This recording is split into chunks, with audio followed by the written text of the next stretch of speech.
Bueno, yo les decía que hay una gran duda en el mercado que se empieza a instalar, empieza a preocupar, que tiene que ver con una situación particular que está viviendo Japón. Se la voy a partir preguntando a nuestro siguiente invitado, Esteban Polidura, estratega global de Julius Baer. ¿Cómo estás, Esteban? Gracias por acompañarnos. Muy bien, muchas gracias, Pato. Qué gusto estar contigo y con la audiencia. Oye, voy a partir súper específico hoy día, Esteban. ¿Qué está pasando en Japón que preocupa tanto al mercado de que se estaría coordinando con Estados Unidos para repatriar yenes desde Estados Unidos hacia Japón? Claro, mira, en realidad es una historia larga, pero tú ya lo decías muy bien. Se resume en tratar de atraer atractivo y por ende recursos hacia Japón. ¿Y cómo lo están haciendo o tratando de hacer? Ya desde hace 3 años o 2 años, por lo menos de forma bastante evidente, ejecutando un programa de reformas gubernamentales, reformas corporativas, en las que, muy sencillo, Pato, se dieron cuenta que muchas empresas japonesas tenían grandes cantidades de efectivo, que eso hacía que el balance fuera ineficiente. Así es que se realiza una reforma corporativa donde se les invita a regresar ese efectivo a los inversionistas si no lo van a utilizar para crecer o para algún otro motivo de la parte operativa. ¿Qué quiere decir esto, Pato? Que de pronto Japón y las empresas japonesas comenzaron a regresar efectivo en forma de dividendos y de recompras de acciones. Atractivo uno. Atractivo dos, la reforma también traía consigo algunas reglas para hacer el mercado más transparente, más parecido al de Estados Unidos, sin que hubiera, por ejemplo, posiciones cruzadas entre una empresa y otra que imposibilitaba que los minoristas tuvieran condiciones favorables. Eso también estuvo ahí. Últimamente hemos visto a la primer ministra Takaichi fomentando el crecimiento de distintas formas. Las tasas se han mantenido todavía bajas, ha habido cambios en el Congreso, se espera que haya más acciones de este tipo. Y con Estados Unidos yo pensaría que no es tanto que esté coordinado, pero lo que sí está pasando, creo, es que Japón, como el resto del mercado, está sensible, está atento a que el dólar ha perdido algo de atractivo como moneda de refugio, que en un ambiente económico favorable en Japón, donde la economía crece, donde hay inflación saludable, donde hay todas estas reformas, donde potencialmente podría haber mayores tasas, pues esto obviamente podría atraer capitales a Japón. Así es que Claro, eso es un poquito lo que estamos viendo. es que esas mayores tasas son nuevas, porque llevábamos 20 años o 30 quizás con Japón teniendo tasas en torno a cero. Los japoneses aburridos de no rentar nada, entiendo que empezaron a comprar dólares y invertirse en los treasuries de Estados Unidos. Pero ahora hay tasa de interés en Japón. Pasamos de algo como parecido al cero a niveles del 3%. Entonces parece que ahora se vuelve atractivo lo contrario, ¿no? Vender esos treasuries, y esto es lo que preocupa al mercado. Japón es el principal tenedor de bonos de Estados Unidos. Vender esos treasuries es una opción, y con esos dólares comprar yenes y con esos yenes reinvertirlos a tasas atractivas en Japón. Eso es lo que entiendo que preocupa al mercado, Esteban. ¿Podría eso remover, asustar al mercado de bonos americanos? Mira, yo creo que no en el caso aislado de Japón, porque obviamente el volumen no es tal que de pronto pudiera haber una oferta muy grande de esos bonos, pero el problema es que es un poquito agregar a una historia que ya viene siendo difícil para el tema de algunos activos norteamericanos, en especial los bonos del Tesoro. Y tú te acordarás y la audiencia se acordará que desde hace un par de años ha sido evidente que muchos bancos centrales, en especial en países emergentes, en especial China, han estado vendiendo, por lo menos no renovando la tenencia de bonos del Tesoro norteamericano, y en contra han estado adquiriendo oro dentro de las reservas, porque precisamente perciben un riesgo geopolítico, un riesgo político atado a la administración de Trump. No lo quieren correr y lo hacen a través del oro. Y como te digo, si ahora Japón tiene su propia agenda, etcétera, y esto comienza a crecer, pues obviamente no es un ambiente muy favorable para esa demanda de bonos ni del dólar.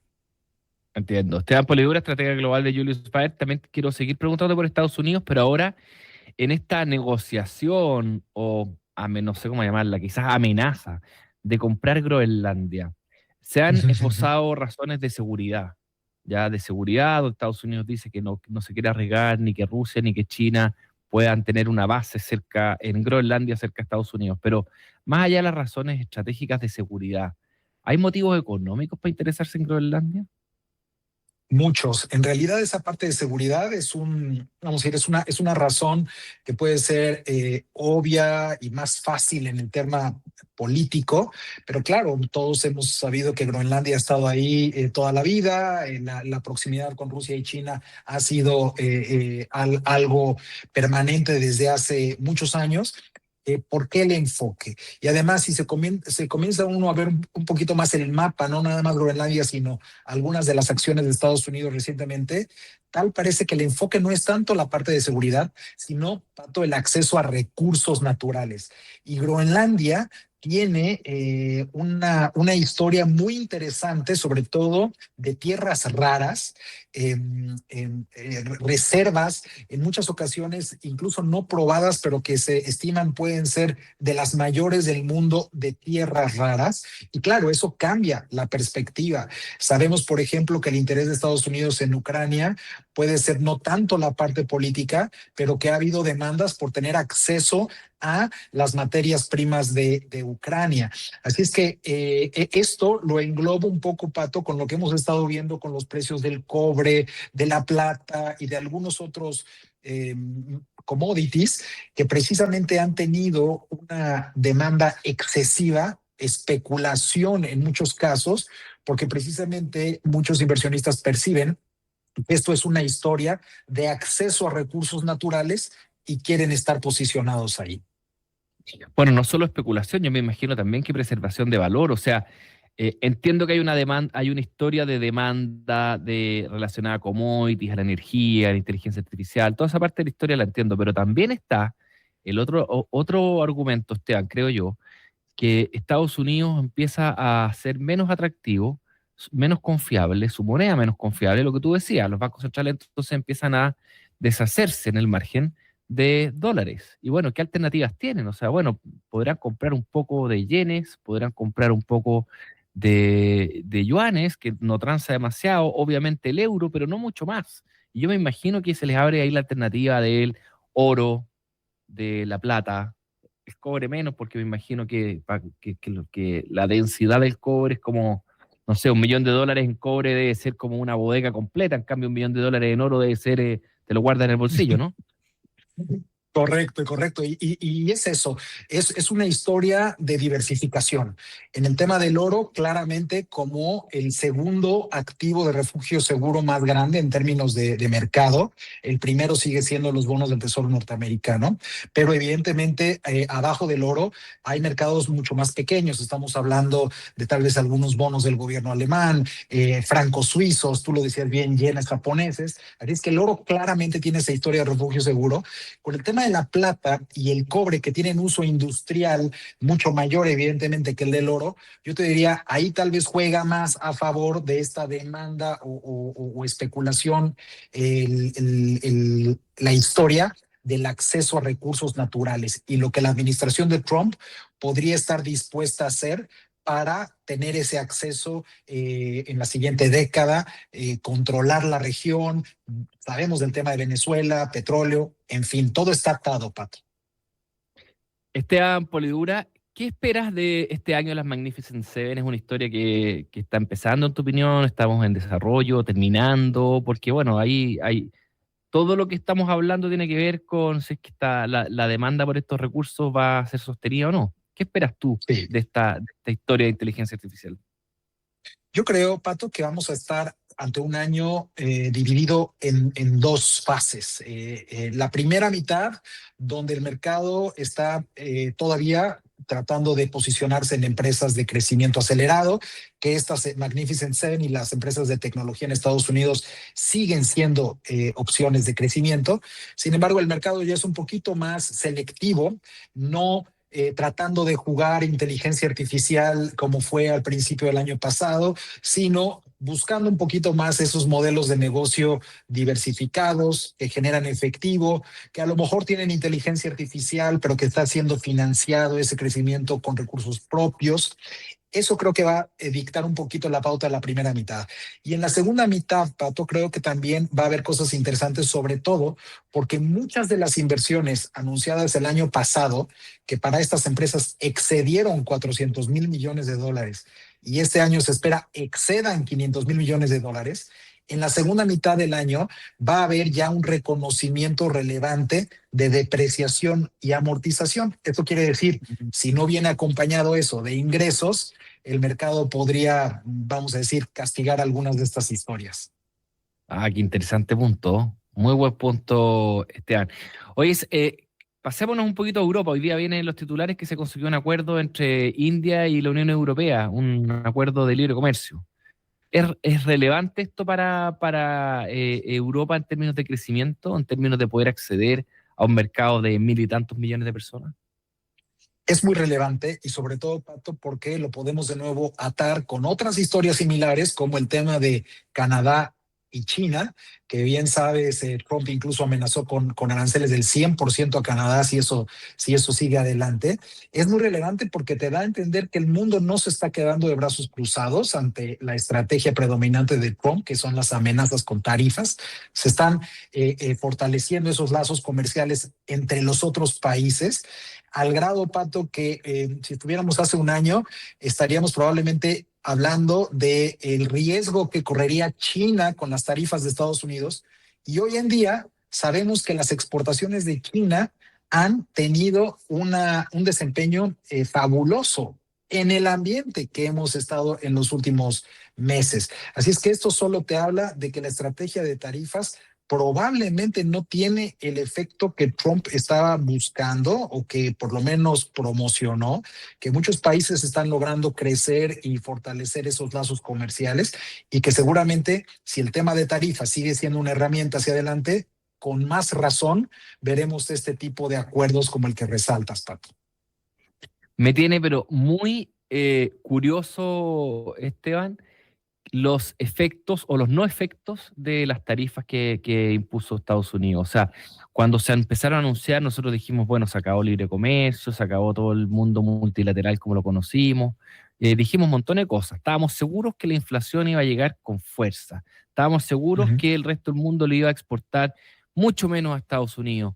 Bueno, la mayoría de estas cosas no han pasado. Y no entiendo por qué. O quizás no las estamos viendo, no lo sé. Te voy a decir qué pasó, que de nuevo esto nadie lo podía prever porque no había sucedido algo así, por lo menos en la historia reciente. Trump anuncia, o por lo menos habla de tarifas a fines del 24, principios del 25, evidentemente antes del famoso Liberation Day de abril, habla de tarifas. Muchos de los productores pues se asustan. ¿Qué pasa, Pato? Crean inventario de productos sin tarifas para poderse cubrir ante la eventual llegada de estas tarifas, y cuando llegan las tarifas, los productores comienzan a absorber las tarifas y estas tarifas no llegan al consumidor final, por lo menos no en la proporción que se temía. Un poquito hubo una amortiguación ahí por parte de los productores. No podemos esperar que para el infinito los productores sigan absorbiendo esas tarifas, pero lo que creo que sí es evidente es que la amenaza de tarifas hoy en día sabemos probablemente no afecte al consumidor global como se temía. Dos, si hay algún consumidor que puede estar en riesgo, es el norteamericano. Y tres, antes de que el consumidor norteamericano se vea afectado, que es un riesgo relevante porque representa 2/3 de la economía de Estados Unidos, habrá algunas entidades en medio que tratarán de absorber un poco el golpe. Pero está por verse cuánto más puede aguantar una estrategia así. Conversamos con Esteban Polidura, estratega global de Julius Baer. Quiero preguntarte, Esteban, ahora, un poquito más por este lado del mundo. Hace tiempo que ustedes en Julius, yo te lo escuché todo el año pasado, decían que estaban muy optimistas respecto al mercado chileno, estaban muy optimistas y favorecían al IPSA. Pero el IPSA corrió como 70% en dólar el año pasado, este año partió fuerte también, no sé en cuánto, pero no sé, quizás 10% en dólares, algo así, en estos pocos días que dan del año. Quiero saber si todavía les gusta tanto el IPSA como alternativa de inversión este año. Así es, Tatos. De hecho, sigue siendo el único mercado accionario en Latinoamérica donde tenemos una recomendación de sobreponderar o de comprar. Bien decías tú, ya desde el año pasado resaltábamos que entre los atractivos, que eran varios, pero principalmente era que la historia política se estaba convirtiendo en una historia más sencilla, que además las empresas estaban teniendo buenos resultados, que la economía crecía, que no había un gran problema de inflación. Además de todo eso, Pato, había una evaluación en el mercado accionario tremendamente baja, casi históricamente baja. Evidentemente, después de la subida que resaltas, el tema de evaluación se ha normalizado. Hoy en día el mercado accionario en Chile cotiza, para no ser muy técnico, más o menos a su promedio histórico, que son 14 veces el múltiplo precio-utilidad. Pero si tú te pones a pensar que los estimados de consenso apuntan hacia un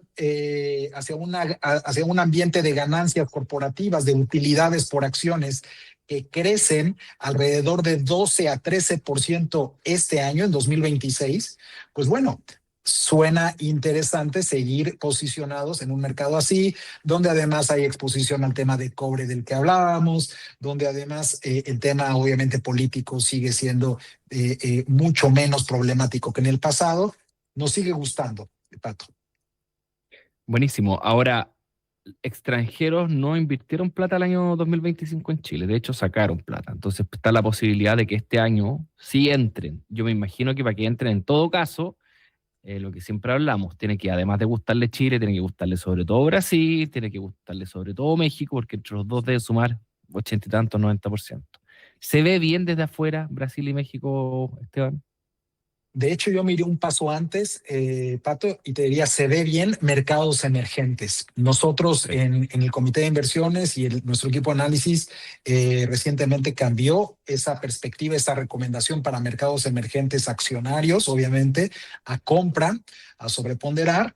Dentro de los mercados emergentes, obviamente, un inversionista global puede posicionarse también en Asia. Yo creo que Asia, de forma relativa, presenta tal vez un atractivo más alto, sobre todo China y la India, pero en Latinoamérica, como bien decías, tienen que funcionar las historias en general para que la región atraiga atención. De otra forma, posicionarse en Chile o en Brasil o en México va a ser algo no nada más muy táctico, pero con mucha competencia, porque ese dólar que el inversionista global asigne a Latinoamérica competirá contra, por ejemplo, India, que crece al 8%, China, que crece al 5%, con un sector tecnológico grande, con un compromiso muy claro del gobierno federal para generar crecimiento. Entonces, la competencia es fuerte para Latinoamérica en el contexto de países emergentes, pero no quiere decir que esté fuera, sino que simplemente habrá mucha selectividad en los inversionistas accionarios. Ya, pero ¿te gusta más emergentes como un todo antes que privilegiar uno u otro? Yo creo que sí, hace más sentido.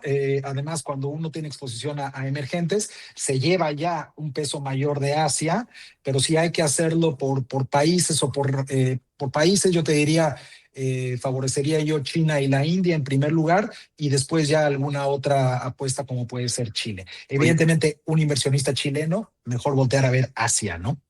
ajá. Oye, en Asia hay dos países que no me mencionaste que quiero tu opinión. Corea, que está súper hot, Corea del Sur Ujú, obviamente, que ha subido ujú. harto, y Japón.